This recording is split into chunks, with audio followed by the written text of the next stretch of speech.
My book is a book of basically of a Polish migrant in London who, has become a writer in English, in another language, and who also, come to London in a moment at the same time of, very huge Eastern European migration prompted by accession to the EU, but at the same time of financial crisis. It was being an outsider from both groups, really, because I'm neither an economical migrant. I'm a journalist. I'm an intellectual. That was, the reason I came to London wasn't economical, but because I wanted to be with someone. And the idea really was to talk about both Cold War and the post-Cold War times as a one thing, because they are usually very much separated. It's like two different worlds, and I wanted to write about one as being the outcome of the other. So there's one thing.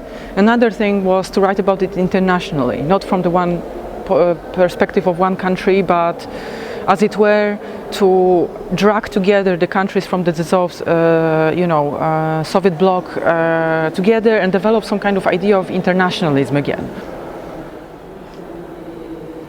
My country, Poland, for some reason is very depoliticized. That for many reasons you're not supposed to critique the status quo or neoliberalism, and the reasons for that is because that would basically be admitting of the failure of the of the capitalist transition after the fall of communism. And I decided that I'm not going to be afraid, and I'm going to talk about it. And kind of easier way to talk about it was to write it in another language.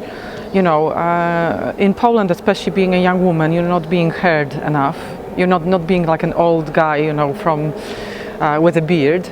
And actually, the UK, which is a country much more, I think, solved its problems, much better with, I think, sexism, feminism.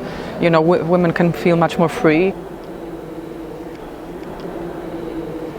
Poland has been also always a country with a huge domination of the Catholic Church that was kind of kept at bay by the communist times, and that kind of came back.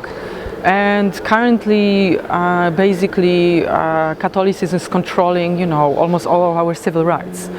But this thing with young people and traveling, lots of people travel, but it doesn't necessarily immediately change their point of view. And for instance, today, the youth is politically disaffected in Poland, but they vote for right-wing populists, for instance, for people who are libertarian, who are like promising that they are going to liquidate taxes, because they believe this interpretation of the current, economical crisis, that it's to be blamed on the welfare state, that it's blamed on public spending. So, funnily enough, I really don't think that right now youth is supposed to play its kind of historical role or kind of political avant-garde. Quite often, for instance, at the moment in Poland, they're quite backwards. They don't recognize what is the real problem.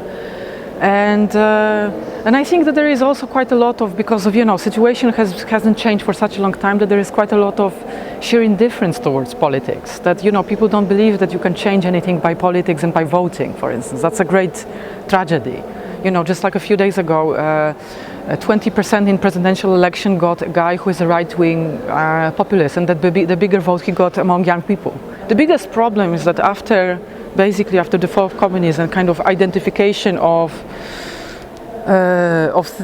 certain civil rights like abortion with the communist times, I think there is the biggest discrepancy today, for instance, in Poland, is between people who are poor and disenfranchised, and quite often completely neglected by politics, who go under the spell of the church. So, for instance, the protest that could be, the social group that could be potentially the one who opposes the system, is the one whose energy is completely, wasted on the church and reactionary ideas, also reactionary ideas about the Europe and the West. Oh, it's all, gay, homosexuals, abortion, culture of death. Jesus, if I knew, I mean, I am really actually disaffected at the moment. I'm terribly depressed by the outcome of the election in both countries that I live in. The parliamentary in the UK and presidential in Poland, and currently this is like the worst moment to ask me really that question. I mean, I see that it was going to be a very boring answer. I see the farther destruction, dissolution of the classical social democratic party. It's just like your socialist party. It's not a socialist party anymore. It's just like new Labour. It's a very kind of neoliberal party. So they are going to have less and less voters, and more and more people will be voting on Front National and stuff like that. This is going to possibly drag something like Party Socialist to dissolve, the kind of more progressive and more right-wing part, and possibly this more progressive is going to, reorganize the political life, because I think that currently almost every single European country is stuck in the kind of B-party system between neoliberals and nationalists, and this is no choice.